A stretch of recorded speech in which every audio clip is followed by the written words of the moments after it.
خداوند یسوع مسیح کے بابرکت اور جلالی نام میں 611 ٹیلی ویژن دیکھنے والے تمام محترم ناظرین گرامی، میں پادری شہزاد کھوکھر آپ سب کو سلام عرض کرتا ہوں۔ جیسا کہ آپ سبھی جانتے ہیں کہ 611 ٹیلی ویژن پر مسیح کے آخری 7 صلیبی کلمات پر کلام سنایا جا رہا ہے، اور میں آج آپ کے سامنے خداوند یسوع مسیح کا چوتھا کلمہ جو صلیب پر انہوں نے بیان کیا، اس کی چند باتیں آپ کے ساتھ مل کر سیکھوں گا۔ تو آئیے ہم کتاب مقدس کے نئے عہد نامے میں سے مقدس متی رسول کی معرفت لکھا گیا انجیلی بیان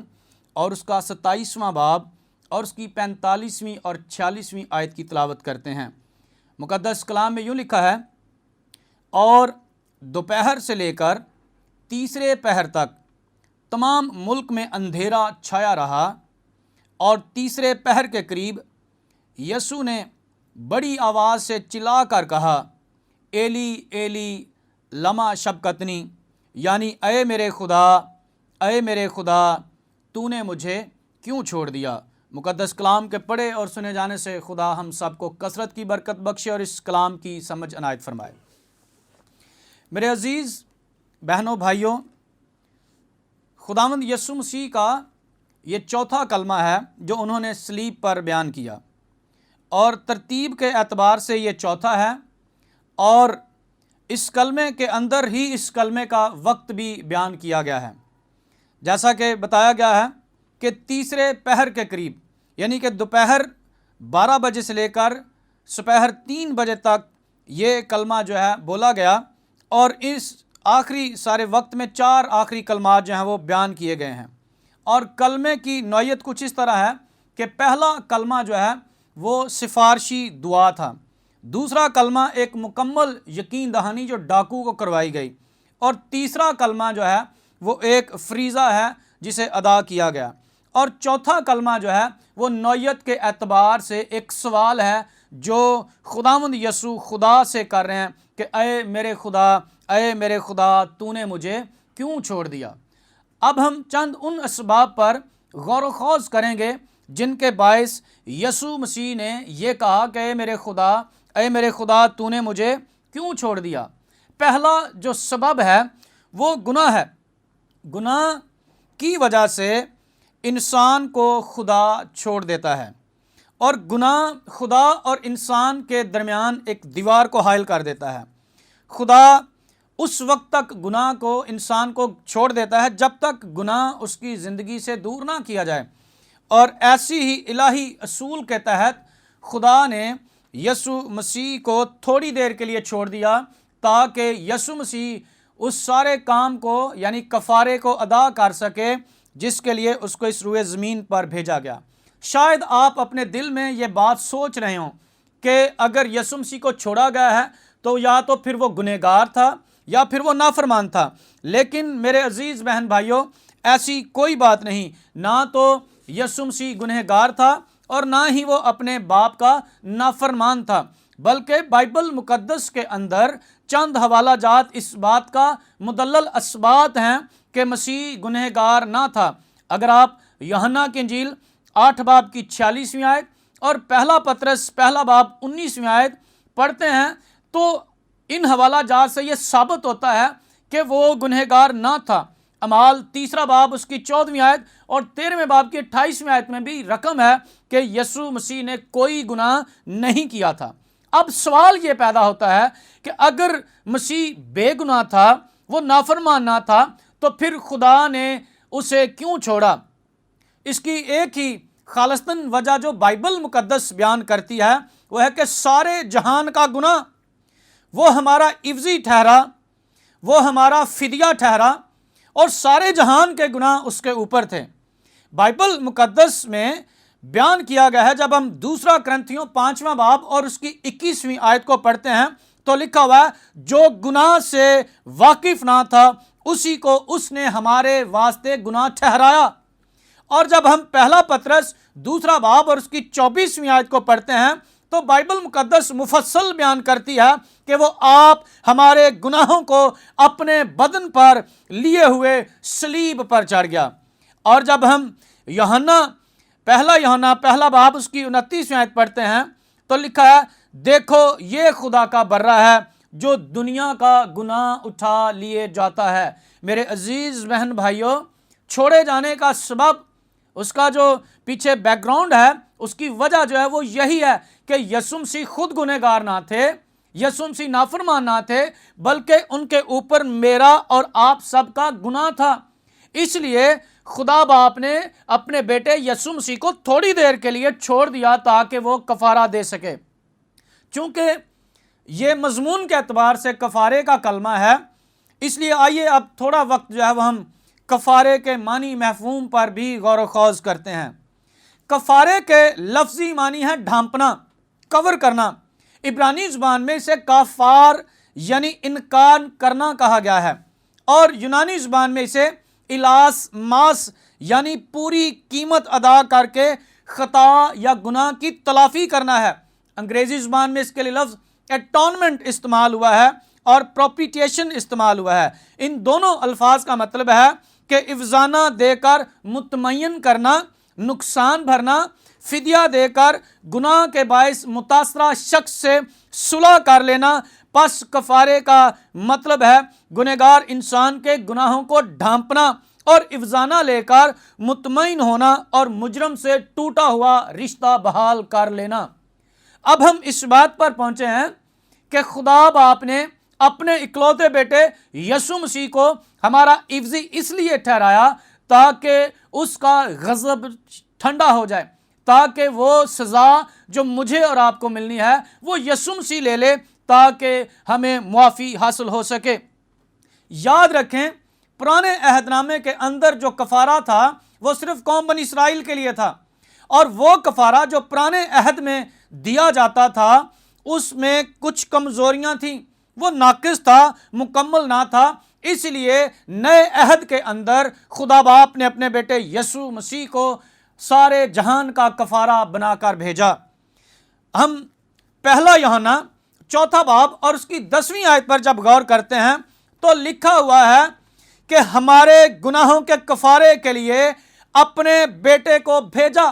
اب اس بات کو ہم ذہن نشین کر لیں کہ اس نے یعنی کہ خدا باپ نے ہمارے گناہوں کے عوض، ہمارے گناہوں کا کفارہ دینے کے لیے، ہمارے گناہوں کا فدیہ دینے کے لیے، ہمیں گناہوں سے مخلصی دینے کے لیے، ہمیں گناہوں سے نجات دینے کے لیے اپنے بیٹے یعنی یسوع مسیح کو اس روئے زمین پر بھیجا۔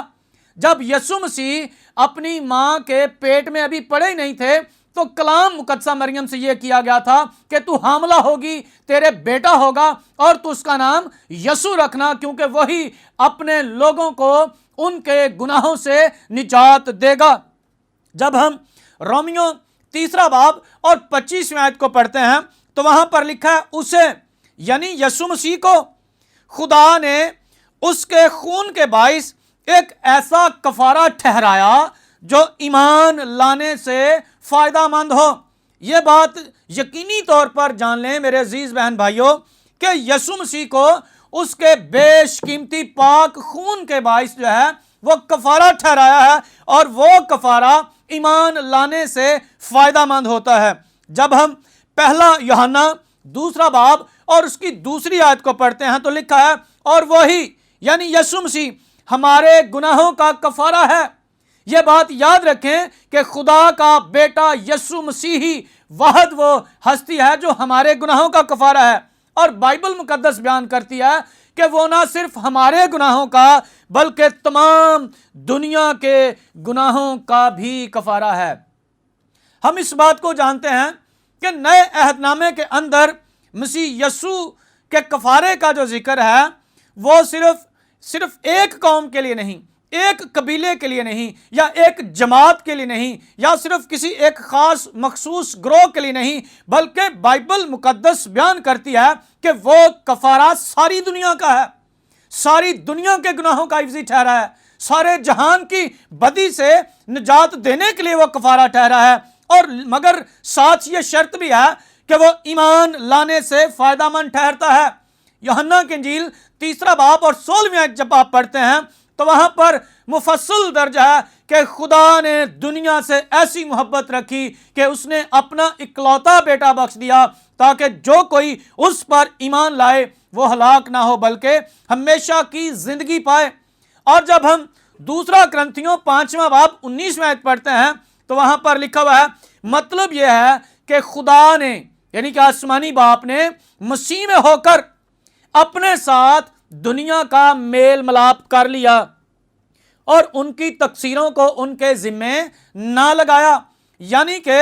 خدا نے دنیا کی خطا، دنیا کی تقصیریں، دنیا کے گناہ، دنیا کی بدیاں اور دنیا کے طرح طرح کی نافرمانیاں جو ہے ان کو دنیا کے ذمے ہرگز نہیں لگایا۔ اب کیوں ان کے ذمہ نہیں لگایا؟ کیونکہ اس نے اپنے اکلوتے بیٹے یسوع مسیح میں ہو کر دنیا کے ساتھ ٹوٹے ہوئے رشتے کو بحال کر لیا ہے، ریکنیکٹ کر لیا ہے، جوڑ لیا ہے، میل ملاپ کر لیا ہے۔ اور میرے عزیز بہن بھائیوں، جب ہم دیکھتے ہیں افسیوں 3 باب اور اس کی 6 آیت تو اس میں لکھا ہے، یعنی یہ کہ مسیح یسوع میں غیر قومیں، اب بات ہو رہی ہے دیگر اقوام کی، دوسری دنیا کی، کہ غیر قومیں خوشخبری کے وسیلے سے، خوشخبری کیا ہے کہ خدا کا بیٹا یسوع مسیح اس سارے جہان کا کفارہ ہے، ساری دنیا کا کفارہ ہے، کہ غیر قومیں خوشخبری کے وسیلے سے میراث میں شریک اور بدل میں شامل اور وعدے میں داخل ہیں۔ یہ دنیا کی سب سے بڑی سچائی اور حقیقت ہے کہ خدا کا اکلوتا بیٹا یسوع مسیح ہی اس ساری دنیا کی واحد اور مکمل اور ابدی نجات ہے۔ اور یاد رکھیں کہ یہ کفارہ ساری دنیا کے لیے دیا گیا ہے۔ اب ہم ایک اور بات کرنے جائیں گے کہ کفارہ ازلی ہے۔ یہ نہیں ہے کہ خدا کو شاید آج یا کل یا گزشتہ چند سالوں میں 1 یا 2 دہائیوں میں اس بات کا خیال آیا کہ وہ دنیا کا کفارہ دینے کے لیے اپنے بیٹے کو بھیجے، ایسا ہرگز نہیں ہے، بالکل ایسا نہیں ہے، بلکہ کفارہ تو ازل سے ہے۔ اور کفارے کے بارے میں بائبل مقدس یہ وضاحت دیتی ہے کہ خدا نے بنائے عالم سے پیشتر ہی بنی نوع انسان کے لیے کفارہ جو ہے وہ مقرر کر رکھا تھا، اور خدا عالم الغیب ہونے کی خوبی کی بنا پر یہ جانتا تھا کہ جس شخص کو، جس آدم کو، جس انسان کو وہ بنانے جا رہا ہے وہ یقیناً گناہ کرے گا، وہ یقیناً اس ساری کمزوری میں گر جائے گا، لیکن خدا نے اپنے ازلی ارادے میں ہی اس بات کا تعین کر رکھا تھا کہ وہ انسان کو موت اور سزا سے بچانے کے لیے کفارہ دے گا، اور اس نے اس کفارے کا انتظام کر رکھا تھا۔ جب ہم مکاشفہ 3 باب اور 18ویں آیت کو پڑھتے ہیں تو وہاں پر لکھا ہوا ہے، وہ برہ جو بنائے عالم کے وقت سے ذبح کیا ہوا ہے۔ اس بات سے ہم اس نتیجے پر پہنچتے ہیں، اس آیت مقدسہ کی روشنی میں ہم اس نتیجے پر پہنچتے ہیں کہ وہ برہ بنائے عالم سے پیشتر، ابھی جب کسی چیز کا وجود نہ تھا، کریشن آرڈر نہ تھا، کوئی چیز نہ تھی، صرف اکیلا واحد خدا تھا، اور لکھا ہے کہ خدا اپنے ارادے کے اندر، اپنے علم سب کے اندر اس بات کو رکھتا تھا کہ اس کا برہ جو بے عیب ہے اسے ذبح کیا ہوا تھا۔ اور پہلا پطرس 1 باب 18ویں اور 20ویں آیت جب آپ پڑھتے ہیں تو وہاں پر بھی مندرج ہے کہ تمہاری خلاصی، تمہاری مخلصی، تمہاری رہائی، تمہارا چھٹکارا فانی چیزوں یعنی سونے چاندی کے ذریعے سے نہیں ہوئی۔ یاد رکھیں میرے عزیز بہن بھائیوں کہ ہمارا جو فدیہ دیا گیا ہے اس کی قیمت فانی چیزوں سے نہیں ہوئی ہے، سونا چاندی یا جانوروں اور بیلوں اور بکروں اور بچڑوں کی قربانی سے نہیں ہوئی ہے، بلکہ ہماری مخلصی جو ہے وہ بے عیب اور بے داغ برے یعنی یسوع مسیح کے بیش قیمت خون سے ہے۔ اور بائبل مقدس بیان کرتی ہے اس کا علم تو بنائے عالم سے پیشتر تھا، مگر ظہور اخیر زمانے میں تمہاری خاطر ہوا۔ ہیلیلویا! ہم اس بات پر اعتقاد رکھیں، ایمان رکھیں اور ٹھہرے رہیں اور کبھی اعتقاد رکھیں کہ ہماری مخلصی، ہماری نجات، ہماری رہائی، ہمارا چھٹکارا کسی بھی سونے چاندی کی چیز سے نہیں ہوا، بلکہ خدا باپ کے اکلوتے بیٹے یسوع مسیح کے بیش قیمتی خون سے ہے۔ اسی طرح